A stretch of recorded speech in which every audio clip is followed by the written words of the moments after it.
నిలబడి ఫిబ్రవరి 4 తారీఖును తెలంగాణ రాష్ట్ర ప్రభుత్వం సోషల్ జస్టిస్ డేగా ఈరోజు సంబరాలు జరుపుకుంటున్నది. ఈ సందర్భంగా తెలంగాణ రాష్ట్రంలో దాదాపుగా 3,55,00,000 ప్రజల యొక్క వివరాలు సేకరించి వివిధ సామాజిక వర్గాల యొక్క నేపథ్యాన్ని కులాలను గుర్తించి వాళ్ళ యొక్క socio economic education employment political and caste survey this is called సిపెక్. ఈ సర్వేని పూర్తి చేసుకొని తెలంగాణ రాష్ట్ర ప్రభుత్వం శాసనసభలో క్యాబినెట్లో 2 చట్టాలను చేసి కేంద్ర ప్రభుత్వ ఆమోదానికి పంపించడం జరిగింది. విద్యా ఉద్యోగ అవకాశాలలో బలహీన వర్గాలకు 42%, స్థానిక సంస్థలు రాజకీయాలలో 42% రిజర్వేషన్లు ఇవ్వాలని 2 తీర్మానాలు చేసి కేంద్ర ప్రభుత్వానికి పంపించడం జరిగింది గవర్నర్ ద్వారా. కేంద్ర ప్రభుత్వం తెలంగాణ రాష్ట్ర ప్రభుత్వం పంపించిన విద్యా ఉద్యోగ అవకాశాలకు సంబంధించిన 42% రిజర్వేషన్ల చట్టాన్ని, అదేవిధంగా స్థానిక సంస్థలలో రాజకీయ రిజర్వేషన్ల చట్టాన్ని ఆమోదించకుండా తాత్సారం చేస్తుంది. ఈ మధ్యకాలంలో తెలంగాణ రాష్ట్ర హైకోర్టు స్పష్టంగా ఆదేశాలు ఇచ్చింది. 90 రోజుల్లో స్థానిక సంస్థల ఎన్నికలను నిర్వహించాలి. ఆ ఎన్నికల నిర్వహణ కోసం 30 రోజుల్లో రిజర్వేషన్లను కూడా నిర్ణయించాలి అని.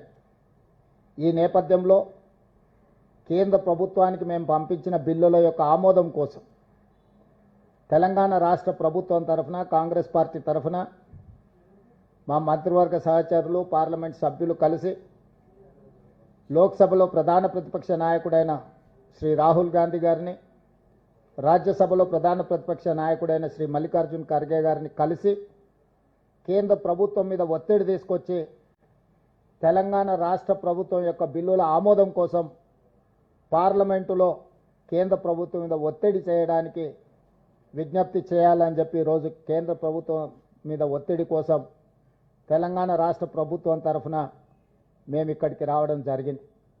రేపు ఉదయం శ్రీ మల్లికార్జున్ ఖర్గే గారిని, శ్రీ రాహుల్ గాంధీ గారిని కలిసి మేము తెలంగాణ రాష్ట్ర ప్రభుత్వం తీసుకున్న నిర్ణయాలు, చేపట్టిన సర్వేకి సంబంధించిన అంశాలను వివరించడమే కాకుండా కేంద్ర ప్రభుత్వం మీద, భారతీయ జనతా పార్టీ మీద ఒత్తిడి తీసుకొచ్చి కేంద్ర ప్రభుత్వం మెడలు వంచైనా సరే ఎడ్యుకేషన్ ఎంప్లాయ్మెంట్లో 42% రిజర్వేషన్, స్థానిక సంస్థల ఎన్నికల్లో 42% రిజర్వేషన్ సాధించడానికి సహకరించి మా తరఫున నిలబడి ఇండియా కూటమి అలయన్స్లో ఉండే వివిధ రాజకీయ పక్షాలను కూడా సమన్వయం చేసుకొని తెలంగాణ రాష్ట్రంలో బలహీన వర్గాలకు న్యాయం చెయ్యాలి అని చెప్పి విజ్ఞప్తి చేయడానికి ఢిల్లీకి రావడం జరిగింది. రేపు ఉదయం రాజ్యసభ, లోక్సభ నాయకులకు వివరించి రేపు సాయంత్రం కాంగ్రెస్ పార్టీకి సంబంధించిన లోక్సభ, రాజ్యసభ ఎంపీలకు కూడా ఈ సర్వేకి సంబంధించిన చేపట్టిన చర్యలను మొదటి రోజు నుంచి చివరి రోజు వరకు ప్రక్రియలో చేపట్టిన వివరాలను అన్నిటిని కూడా వివిధ రాష్ట్రాలకు సంబంధించిన పార్లమెంట్ సభ్యులకు వివరించాలని ఈరోజు నిర్ణయం తీసుకున్నాము. తద్వారా 2026 సంవత్సరంలో కేంద్ర ప్రభుత్వం చేపట్టబోయే జనగణనలో కులగణనను చేర్చాలి. కేంద్ర ప్రభుత్వాన్ని ఖచ్చితంగా ఒత్తిడి తీసుకొచ్చి ఈ దేశ జనాభాను మొత్తం 100 సంవత్సరాల నుంచి ఎదురు చూస్తున్న జనగణనలో కులగణను చేర్చడానికి అవసరమైన ప్రణాళికలు కూడా సిద్ధం చేయడానికి రేపు సాయంత్రము వివిధ రాష్ట్రాలకు సంబంధించిన పార్లమెంట్ సభ్యులకు ఏ విధంగా ఈ జనగణనలో కులగణనను చేపట్టవచ్చు, తెలంగాణ రాష్ట్రం చేపట్టిన అన్ని వివరాలను కూడా వాళ్ళకి వివరించి ఈ దేశానికే తెలంగాణ రాష్ట్రం ఒక మోడల్గా, Telangana model socio economic education employment political and caste survey ఒక రోల్ మోడల్గా ఈ దేశానికి ఈరోజు మేము ఒక దిక్సూచిగా నిలబడదలుచుకున్నాం. దానికి సంబంధించి కేంద్ర ప్రభుత్వం మీద ఒత్తిడి తీసుకురావడానికి కార్యాచరణ తీసుకున్నాము. అందుకే ఈరోజు 30 రోజుల్లో హైకోర్టు ఆదేశాల మేరకు స్థానిక సంస్థల రిజర్వేషన్లను నిర్ణయించి 90 రోజుల్లో సెప్టెంబర్ 30 తారీఖు లోపల జిల్లా పరిషత్, ఎంపీటీసీ, సర్పంచుల యొక్క ఎన్నికలు నిర్వహించాలని తెలంగాణ రాష్ట్ర ప్రభుత్వం కృతనిశ్చయంతో ఉంది. దాన్ని సాధించాలి అంటే కేంద్ర ప్రభుత్వం ఆ రిజర్వేషన్లను ఆమోదించాలి. కేంద్ర ప్రభుత్వం ఆమోదించాలి అంటే కేంద్ర ప్రభుత్వం మీద ఒత్తిడి తీసుకురావాలి. కేంద్ర ప్రభుత్వం మీద ఒత్తిడి తేవాలి అంటే పార్లమెంట్ సమావేశాలు జరుగుతున్నాయి కాబట్టి ప్రధాన ప్రతిపక్ష నాయకులను కలిసి వీలైతే ఇండియా కూటమికి సంబంధించిన ఇతర రాజకీయ పార్టీలను కూడా సమన్వయం చేసుకొని ఈ రిజర్వేషన్లను సాధించి బలహీన వర్గాలకు న్యాయం చేయాలని ఈ పర్యటన చేపట్టినాం. మీడియా మిత్రుల సహకారాన్ని కూడా తెలంగాణ రాష్ట్ర ప్రభుత్వం ఆశిస్తున్నది. జాతీయ స్థాయిలో చర్చ జరగాల్సిన అవసరం ఉన్నది.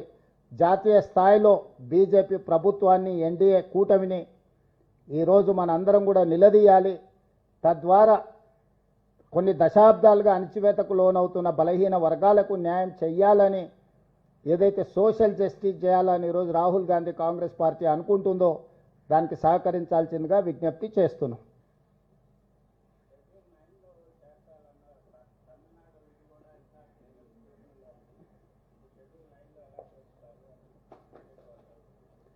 బీజేపీ వాళ్ళు వితండవాదం చేస్తున్నారు. శాసనసభలో చర్చ జరిగినప్పుడు బీజేపీ, బీఆర్ఎస్, ఎంఐఎం, సిపిఐ కూడా ఏకగ్రీవ తీర్మానానికి మద్దతు ఇచ్చింది. రాష్ట్ర బీజేపీ శాసనసభ్యులు ఒక పక్కన మద్దతు ఇస్తుంటే, కేంద్ర బీజేపీ తాత్సారం చేస్తుంటే, నూతనంగా నియామకం ద్వారా తెలంగాణ రాష్ట్ర అధ్యక్షుడిగా మారిన రామచంద్రరావు గారు, మీరు ఎలా చేస్తారు, మీరు హామీ ఇచ్చుకుంటే మీరే చేసుకోండి, లేకపోతే ముస్లింలను రిజర్వేషన్ల నుంచి తొలగించండి అని చెప్పి వితండవాదం చేస్తున్నాడు. ఇవాళ బీజేపీకి ఒక రాజ్యాంగం, కాంగ్రెస్ పార్టీకి ఇంకొక రాజ్యాంగం లేదు. డాక్టర్ బాబాసాహెబ్ అంబేద్కర్ గారు ఇచ్చిన రాజ్యాంగం దేశ ప్రజలందరికీ ఒక్కటే. ఆ రాజ్యాంగానికి లోబడే ఈరోజు రిజర్వేషన్లు పెంచాలి అని అంటున్నాం.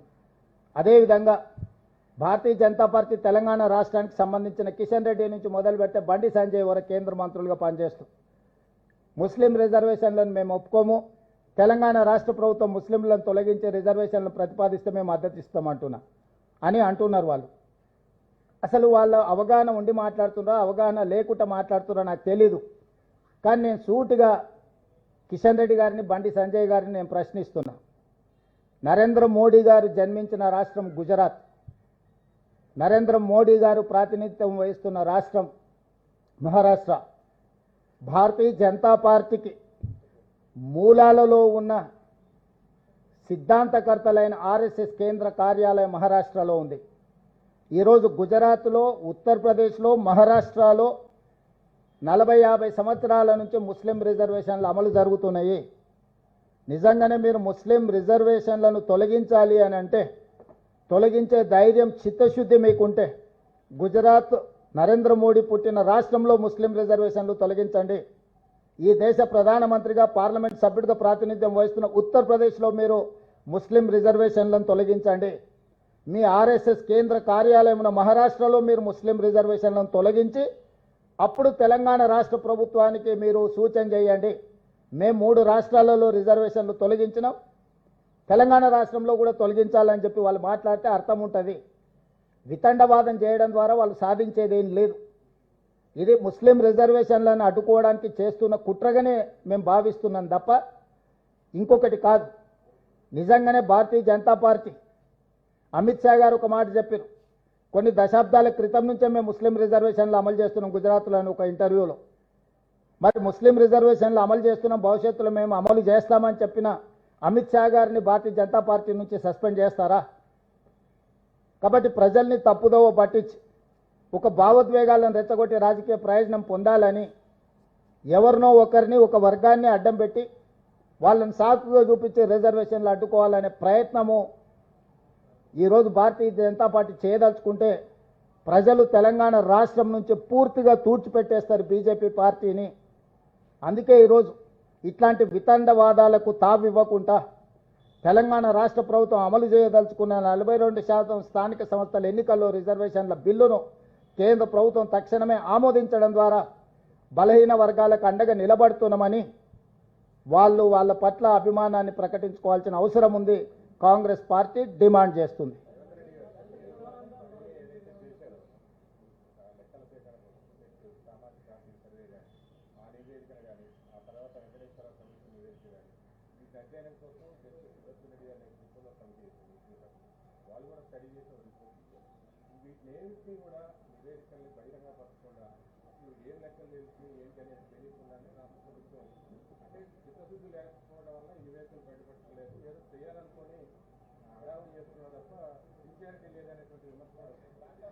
తెలంగాణ రాష్ట్ర ప్రభుత్వం చేసిన సర్వేల మొత్తాన్ని శాసనసభలో ప్రవేశపెట్టి పూర్తి స్థాయిలో చర్చకు అవకాశం ఇచ్చినాము.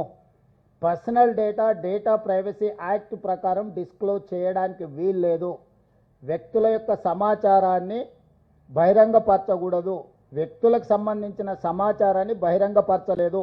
మేము స్పష్టంగా చెప్పినాం. సర్వేల తర్వాత 56.4% బీసీలు ఉన్నారు, 17.45% ఎస్సీలు ఉన్నారు, 10.8% ఎస్టీలు ఉన్నారు, 10.9% ఉన్నత వర్గాలు ఉన్నారు. దాదాపుగా తెలంగాణ రాష్ట్రంలో దాదాపుగా 4% ప్రజలు మాకు ఏ కులం లేదు అని డిక్లేర్ చేసిండ్రు. ఇది ఒక new phenomena. 3.9% they have declared we don't have any caste. They have not declared their caste. This is very new phenomena in Telangana state. So ప్రతి వివరాలను అక్కడ పెట్టినాం. శాసనసభలో చర్చ పెట్టినాం. ఇప్పుడు మేమేమైతే ఇండిపెండెంట్ ఎక్స్పర్ట్స్ అడ్వైజరీ కమిటీ వేసినామో వాళ్ళు 3 రోజుల క్రితం నివేదిక ఇచ్చిండ్రు. ఈ నివేదికను మంత్రివర్గంలో చర్చించి రాబోయే శాసనసభలో ప్రవేశపెట్టి ప్రజలకు పూర్తి వివరాలను అందజేస్తాము. ఒక ఎక్స్పర్ట్స్ కమిటీ ఒక రిపోర్ట్ ఇస్తే ఆ రిపోర్ట్ను జస్ట్ లైక్ దట్ రోడ్డు మీద పెట్టడానికి వీల్లేదు. ఫస్ట్ మంత్రివర్గానికి చెప్పాలి. మేము అది బాధ్యత. మంత్రివర్గంలో చర్చించిన తర్వాత శాసనసభకు చెప్తాం. మేము శాసనసభకు జవాబుదారీతనము. ఏ ఏ ఏ లెక్కల ప్రకారం కూడా ముస్లింల లెక్కలన్నీ, హిందువుల లెక్కలన్నీ, ఇతర సామాజిక వర్గాల లెక్కలన్నిటినీ రాష్ట్ర ప్రభుత్వం తేల్చింది. ఈరోజు ఎవరికి ఎలాంటి అనుమానాలు లేవు. కొద్దిమంది రాజకీయ పార్టీ నాయకులకు మాత్రమే బీసీ రిజర్వేషన్లను అడ్డుకోవాలనుకునేటోళ్ళు మాత్రమే ఇట్లాంటి అనుమానాలు లేవనెత్తుతున్నారు. మళ్ళీ వానాకాల సమావేశాలు, శాసనసభ సమావేశాలు పెడతాం. మీ పార్టీలకు ప్రాతినిధ్యం ఉంది. మీరు సభలో చర్చించండి, ప్రశ్నించండి, వివరాలు అడగండి. మేము శాసనసభకు జవాబుదారీతనంగా పనిచేస్తాము. వీధి సమావేశాలలో మాట్లాడే ప్రతి మాటకు మేము జవాబు ఇవ్వలేము. భారతీయ జనతా పార్టీకి, బీఆర్ఎస్కు శాసనసభలో ప్రాతినిధ్యం ఉంది. వాళ్ళంతా సభలో వచ్చి వాళ్ళు మాట్లాడవచ్చు, వాళ్ళు అడగవచ్చు, వాళ్ళు అడిగిన వివరాలు ఇస్తాం. పర్సనల్ డేటా ఇవ్వడానికి వీల్లేదు. డేటా ప్రైవసీ యాక్ట్ ప్రకారం వ్యక్తుల యొక్క వ్యక్తిగత వివరాల గోప్యత రాష్ట్ర ప్రభుత్వం పాటిస్తుంది. ఇవ్వవలసిన సమాచారాన్ని మొత్తం సభలో ప్రవేశపెట్టినాం.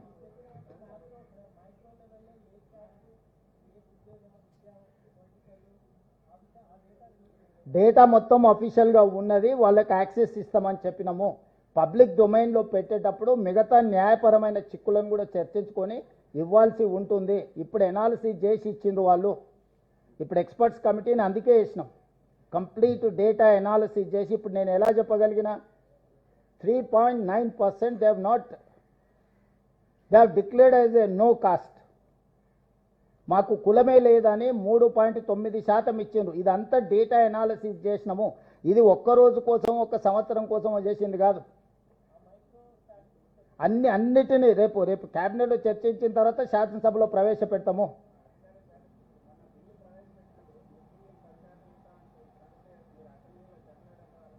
ఏంది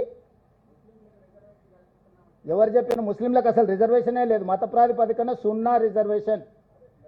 అవగాహన రాహిత్యంతో మాట్లాడుతుండ్రు. ముస్లిం ప్రాక్టీస్, మతం అనేది నీ ఆచరణ. హిందూ మత సాంప్రదాయాలను పాటించే వాళ్ళు ఉన్నారు, ముస్లిం మత సాంప్రదాయాలను పాటించే వాళ్ళు ఉన్నారు, సిక్కు మత సాంప్రదాయాన్ని పాటించే వాళ్ళు ఉన్నారు, జైన్ మతాన్ని పాటించే వాళ్ళు ఉన్నారు, క్రిస్టియన్ మతాన్ని పాటించే వాళ్ళు ఉన్నారు. ఎన్నో రకాల మతాలను, సాంప్రదాయాలను పాటించే వాళ్ళు ఉన్నారు. బౌద్ధం కూడా స్వీకరించిన వాళ్ళు ఉన్నారు. ఇవన్నీ మాకు ప్రాతిపదికనే కాదు, వెనుకబాటుతనమే ప్రాతిపదిక. Socio economic, education, employment, political and caste survey ఇది.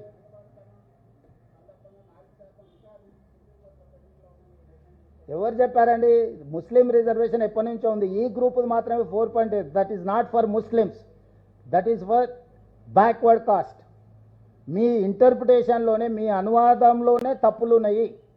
గతంలో ఏబిసిడి ఉండేది, ఇప్పుడు ఈ యాడ్ అయింది. ఏబిసిడిలో దూదేకులు ఎప్పటి నుంచో రిజర్వేషన్ ఉంది, మీకు తెలుసు కదా? తెలుసా మీకు? చాలా మంది ఉన్నారు. 1979 నుంచి రిజర్వేషన్లు ఉన్నాయి ముస్లింలకు. చాలా కులాలు ఉన్నాయి, నా దగ్గర పూర్తి డేటా ఉంది. ఏ ఏ ఏ సామాజిక వర్గాలు ఉత్తరప్రదేశ్లో ఉన్నాయో నేను చదివి వినిపిస్తా, ఎన్ని కులాలు ఉత్తరప్రదేశ్లో ఉన్నాయో. అంటే బీజేపీ వాళ్ళు మొండివాదన, తొండివాదన చేయడానికి బయలుదేరారు. మధ్యప్రదేశ్లో 87 కులాలు ఉంటే దీంట్లో దాదాపుగా వీళ్ళకు 38 కులాలు ముస్లింలకు సంబంధించిన ఉపకులాలు బీసీ రిజర్వేషన్లు అనుభవిస్తున్నారు మధ్యప్రదేశ్లో. ఉత్తరప్రదేశ్లో 5 ముస్లిం కులాలు అనుభవిస్తున్నారు. ఫకీర్, మెమెన్, ముస్లిం కాయస్, హజాం, షేక్, సర్వార్. ఈ ముస్లిం కులాలు ఉత్తరప్రదేశ్లో నరేంద్ర మోడీ ప్రాతినిధ్యం వహించే రాష్ట్రంలో ఉన్నారు. గుజరాత్లో 28 కులాలు ఉన్నాయి. మొత్తం చదివినిపిస్తామంటే వినిపిస్తా. అదేవిధంగా బీహార్లో ప్రతి దగ్గర, మహారాష్ట్రలో ఈరోజు తొండివాదన చేయడానికి బీజేపీ వాళ్ళు బయలుదేరిండ్రు. మొత్తం రీసెర్చ్ అనాలిసిస్ ఉన్నది నా దగ్గర.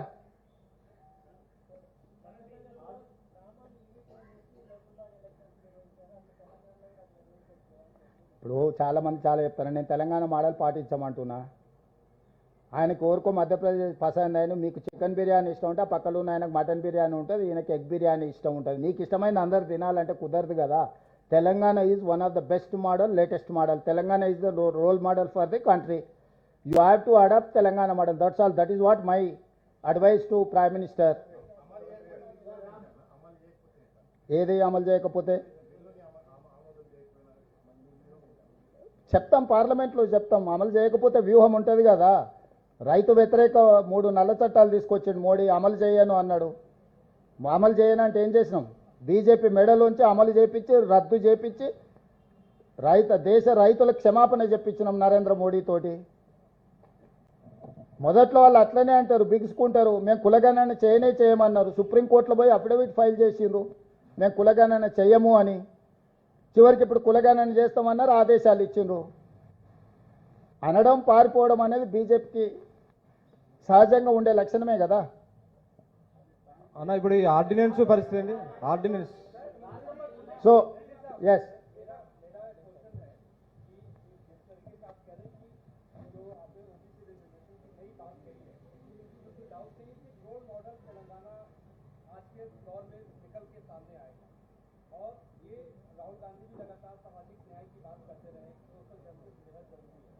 सोशल जस्टिस बेहद जरूरी है, उसको लेके आपने एक बड़ा फैसला लिया है। 23% से लेके 42% तक की आपने बात कर दी है।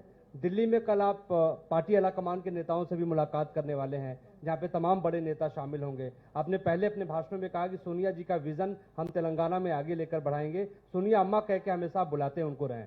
सवाल ये है कि किस तरीके से कल अपने आला कमान को ये सारी बातों को बताएंगे, और तेलंगाना के भीतर जो आप करने जा रहे हैं ये कितना बड़ा गेम चेंजर होगा?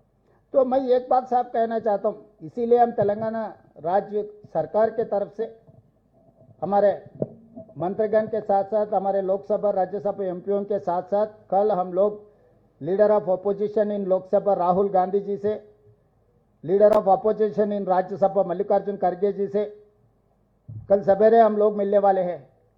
क्योंकि February 4, 2024 में हम शुरुआत किए, February 4, 2025 में हम कंप्लीट किए। जनगणना में जाति गणना हम लोग पूरे किए। इसीलिए तेलंगाना राज्य ने ये फैसला किया, February 4th is social justice day. Every year February 4th we are going to celebrate as a social justice day. We have done meticulously, scientifically, and we have passed a resolution, we have passed a bill 42% education employment में OBC reservation देने के लिए और politics in local bodies 42% reservation के लिए हम bill बनाए।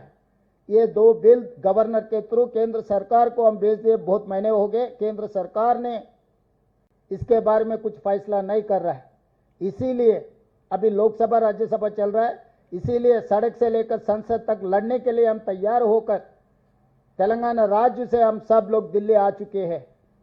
कल सवेरे हम लोग राहुल जी, खड़गे जी से मिलकर हम ये गुजारिश करेंगे कि लोकसभा और राज्यसभा में हमारा मदद आए और शाम को 5 बजे हम लोग पूरा लोकसभा और राज्यसभा कांग्रेस के एमपीओं को जो प्रोसेस ने हम लोग अडॉप्ट किए, जो मेटिकुलस हम काम किए, उसके बाद जो डेटा पूरा हम लोग असेंबली में बोलकर बिल बनाने के बाद हम लोग एक independent expert advisory committee headed by justice Sudarshan Reddy and different experts को एक कमिटी बनाए। ये डेटा पूरा उन लोगों को दिए, डेटा एनालिसिस किए और एनालिसिस के साथ साथ हमको सुझाव दे आगे हम कैसे कार्रवाई चलाना है।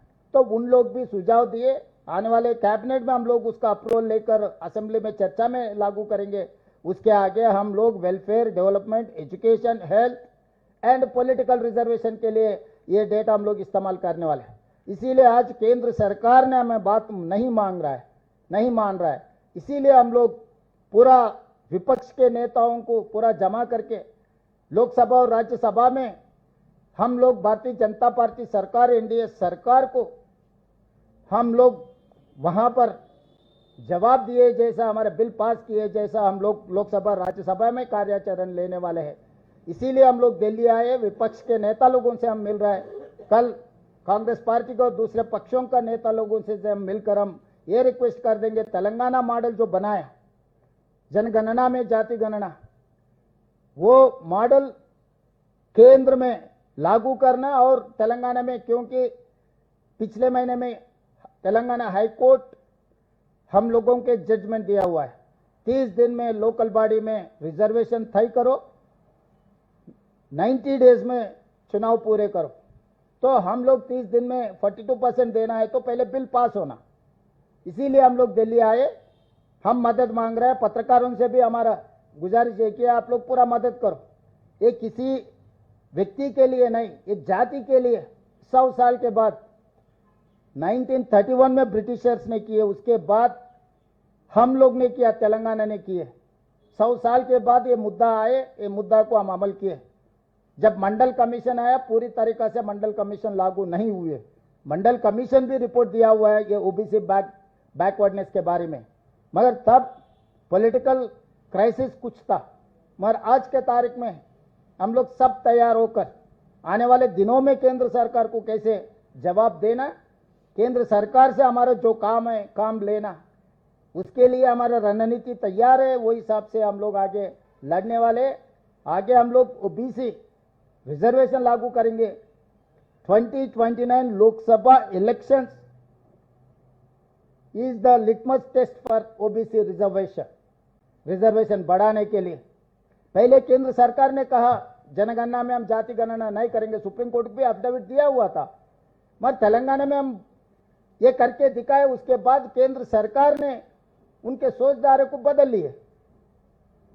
आज 2026 जाति गणना में जनगणना में जाति गणना के लिए अभी आदेश दिया हुआ है। तो इसीलिए रिजर्वेशन बढ़ाने का दूसरा जिम्मेदारी।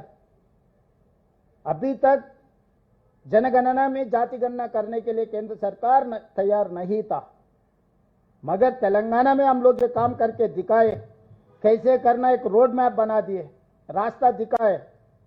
Bye compulsion government of India has agreed to accept this caste census including cast.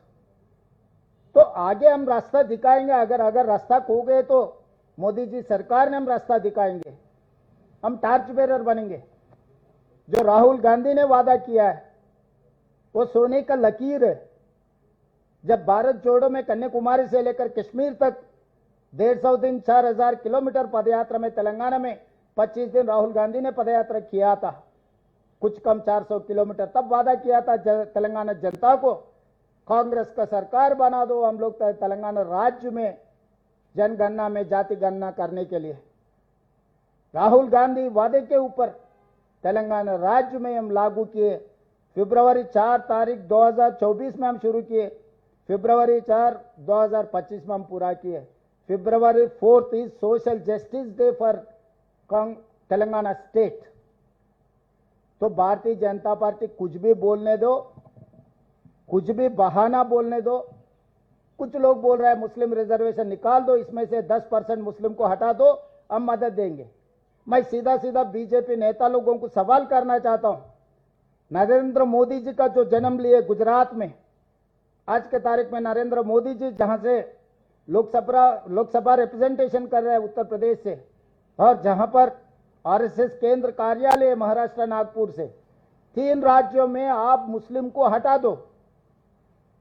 3 राज्य सरकार आप कहिए, गुजरात, उत्तर प्रदेश एंड महाराष्ट्र, 3 के 3 आपका ही सरकार है। 2 जगह से, एक जगह में मोदी जी जन्म लिए, दूसरे जगह में रिप्रेजेंट कर रहा है, तीसरे जगह में आरएसएस है, आरएसएस नेशनल हेडक्वार्टर्स है। अगर हिम्मत है तो आप लोग ये 3 राज्यों में मुसलमानों का रिजर्वेशन हटा के दिखाओ। भटकाने के लिए बातें मत बोलो, चुनाव के लिए ऐसे कहानी मत सुनाओ। ओबीसी जागरण हो गए, अब ओबीसी रिजर्वेशन देने के लिए तैयार नहीं है। ओबीसी को न्याय करने के लिए आप लोग तैयार नहीं है, इसीलिए मुसलमान का बहाना लेके चलाने के लिए कोशिश कर रहे। ये ऐसा नहीं चलेगा। हम लोग लोकसभा राज्यसभा में आपको पकड़ लेंगे, आपसे ये काम लेकर ही रहेंगे। नहीं है तो सरकार में जो है, सरकार को हम दरखास्त रखेंगे। सरकार में जो कुर्सी में बैठा है वो नहीं सुने तो कुर्सी से उतार दे के हमारे नेता को कुर्सी में बैठकर बिठा के हम लोग ये काम कर देंगे।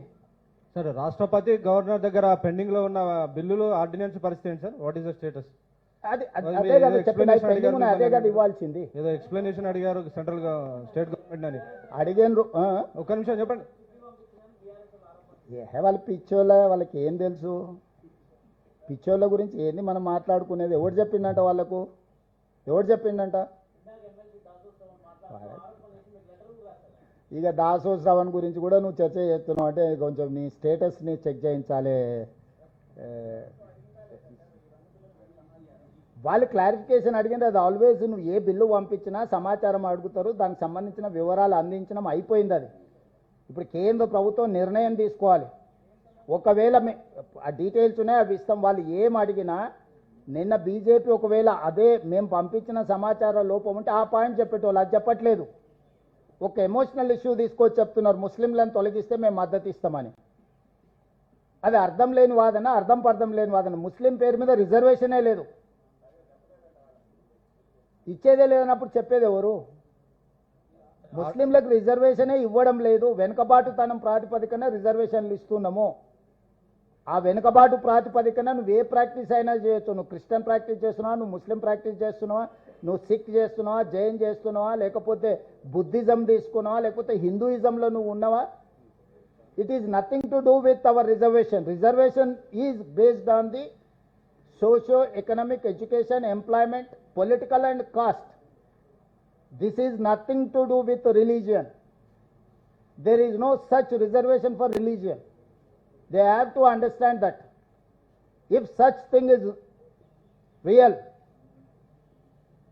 I am asking a question. Bharatiya Janata Party, go and remove in Gujarat Muslims from reservation OBC and Uttar Pradesh as well Maharashtra.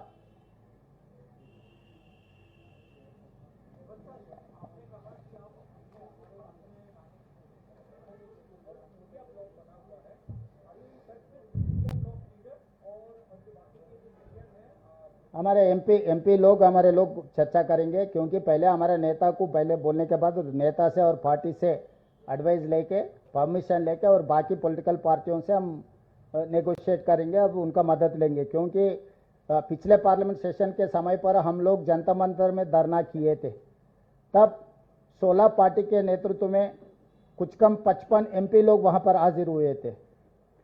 तो अभी भी हम लोग कोऑर्डिनेशन करने के लिए एनसीपी, डीएमके, एमआईएम, आरजेडी, बहुत सारे पार्टी, कम्युनिस्ट पार्टी, बहुत सारे पार्टी के नेता लोग खासकर पार्लियामेंट मेंबर्स जंतर मंतर धरना में हमारे मदद किए।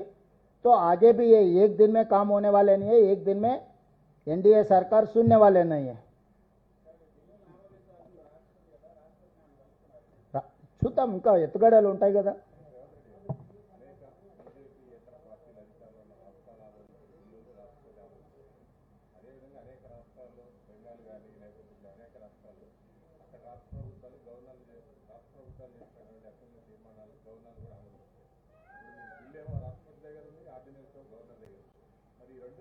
ఆర్డినెన్స్ పెట్టింది వేరు, మీరు అదే పాత్రికేయ మిత్రులు కూడా పూర్తి స్థాయిలో సమాచారాన్ని సేకరించకుంటే ఈ రెండింటికి లింక్ పెడుతున్నారు. ఆర్డినెన్స్ 2018లో చంద్రశేఖరరావు గారు తెలంగాణ రాష్ట్రంలో బీసీలకు 50% రిజర్వేషన్లను లిమిట్ చేస్తూ చట్టం చేసిండు.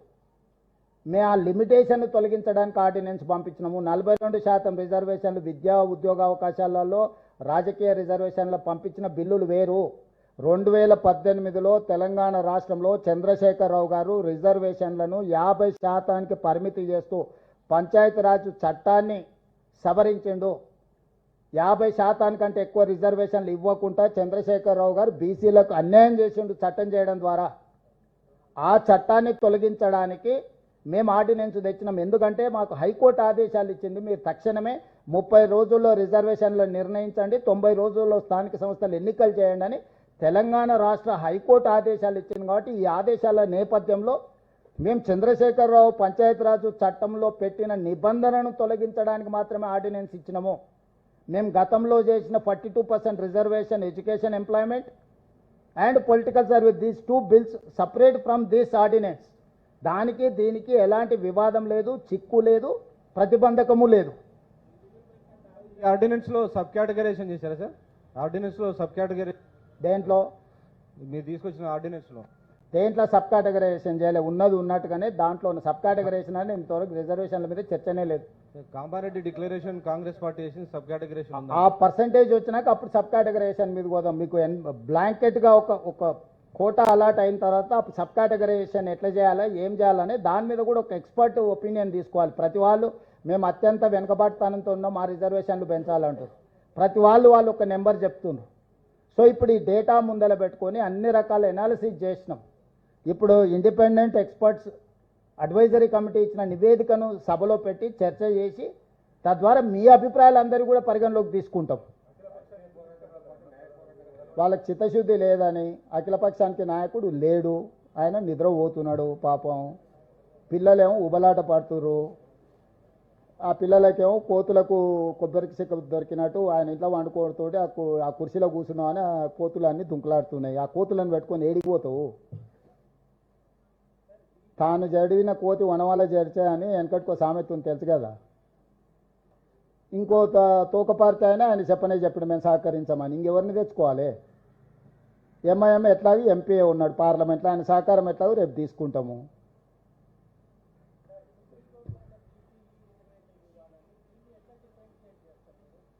సుప్రీంకోర్టు పరిధిలో ఉన్న చట్టం చేస్తే సుప్రీంకోర్టు ఎందుకు అడ్డం వస్తుంది?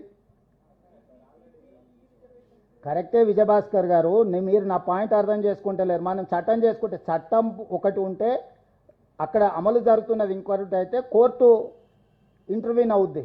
నువ్వు చట్టమే చేసుకున్న తర్వాత ఆ రిజర్వేషన్ ఏంది, 50% పరిమితి దాటొద్దని, అవునా?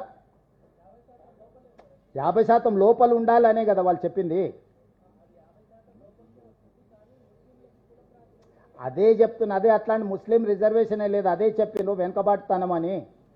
50% అనే పరిధి కూడా దాటిపోయింది. ఈడబ్ల్యూఎస్ రిజర్వేషన్ 10% ఎప్పుడైతే ఇచ్చారో మీరు చెప్పిన 50% అనే సూత్రమే వర్తించదు. 50% అనే మూల సూత్రం ఏదైతుందో అది కాలం చెల్లిపోయింది. ఎప్పుడైతే పార్లమెంట్లో ఈడబ్ల్యూఎస్ 10% రిజర్వేషన్ ఇచ్చిందో ఆ 50%కి 10% తోడైంది. ఆల్రెడీ 60% రిజర్వేషన్ అమలు జరుగుతుంది. కాబట్టి ఈరోజు 50% లోపల ఎస్సీ ఎస్టీలు తీసేసి మిగిలింది ఓబీసీలకు ఇవ్వాలనేది. ఆ ఓబీసీలలో 4 క్యాస్ట్ల బదులు 5 అయినాయి, 5 వర్గాలైన ABCDE చెయ్యొచ్చు, ఎవరైనా చేయొచ్చు, కోర్టులో ఉంది. దాన్ని మనమేం చేస్తాం? అపోహలు ఉంటాయి కొన్నిసార్లు, మీరు చాలా విషయాలలో అపోహలు ఉంటాయి. ఆ అపోహలలో వాళ్ళు కోర్టు డిసైడ్ చేస్తారు, మనమేం చేస్తాం దానికి? ఆల్రెడీ కోర్టుకు సబ్జూడిస్ అయిన ఇష్యూస్లో మీరు మాట్లాడడానికి ఏం లేదు, నేను మాట్లాడడానికి ఏం లేదు.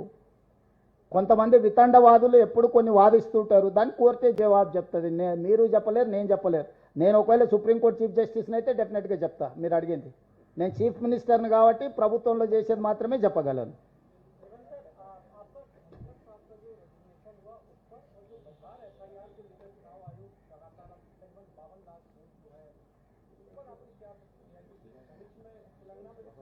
नहीं, जो धनखड़ जी का रिजिग्नेशन अब किस लिए किया मुझे पता नहीं, वो अनफॉर्चुनेट. दूसरी बात, vice president of India Telangana को देना है,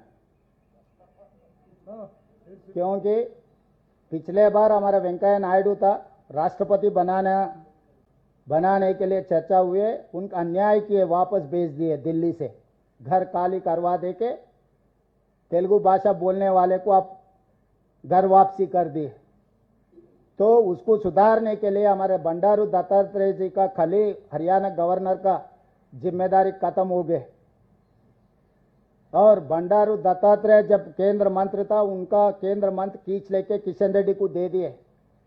हमारा बंडी संजय जी अध्यक्ष था, आज ब्राह्मण रामचंद्र राव को दे दिए.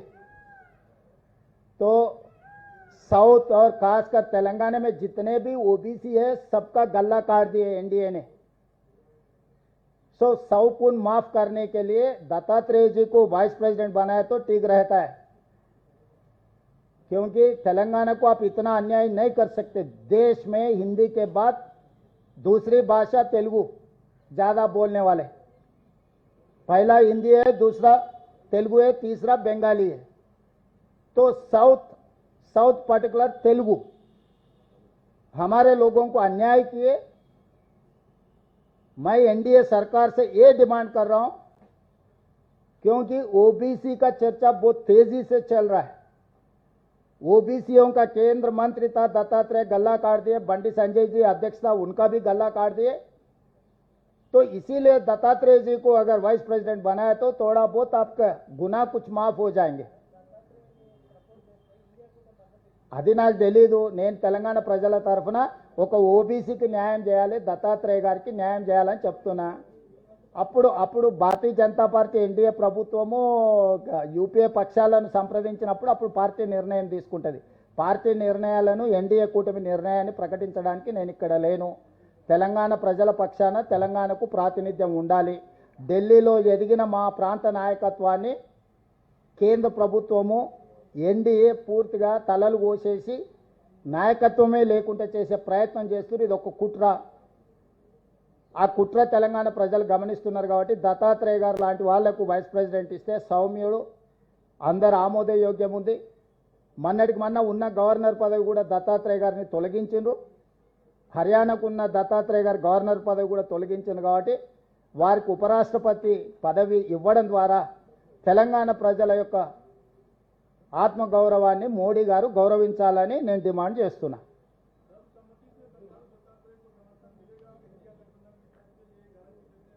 अभी मोदी जी खत मुझे लिखे तो मैं जरूर जाके पूछूंगा कि एनडीए अलायंस से चलो भाई, हमारा तेलंगाना वासी है, दत्तात्रेय ठीक ठाक आदमी है, इनको मदद करने के लिए मैं कोशिश करूंगा.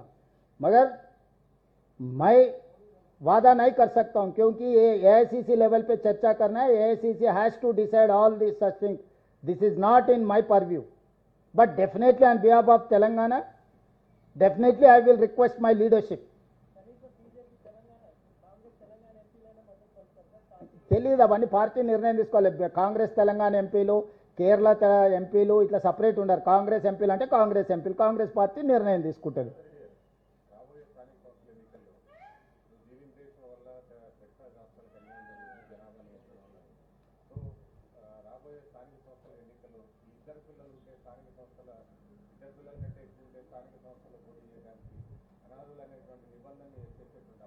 ఆలోచన చేద్దాం, సీరియస్గా ఆలోచన చేస్తున్నా. మా పార్టీలో 5 మంది పిల్లలు ఉన్న వాళ్ళకుంటే వాళ్ళకి మొదటి ప్రాధాన్యత ఇస్తా టికెట్ ఇచ్చేటప్పుడు. बोलो क्या बोल रहा?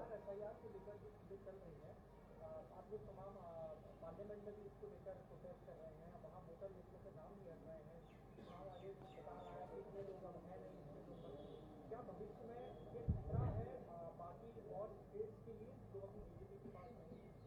जरूर खतरा है। जब तक बीजेपी कुर्सी में है तब तक खतरा है देश को। इसमें अब हर चीज के लिए नया नया सवाल करने का जरूरी नहीं। महाराष्ट्र में हम देख चुका है, आने वाले महाराष्ट्र जो प्लानिंग है, प्रोसेस है, गुजरात बिहार में अमल करने के लिए कोशिश कर रहा है। जब तक एनडीए सरकार, खासकर बीजेपी सरकार केंद्र में रहेगा, तब तक ये देश को खतरा है। इस देश को खतरा से हटाना है तो एनडीए सरकार को हटा देना, ये एक ही इसका सॉल्यूशन। Thank you. लास्ट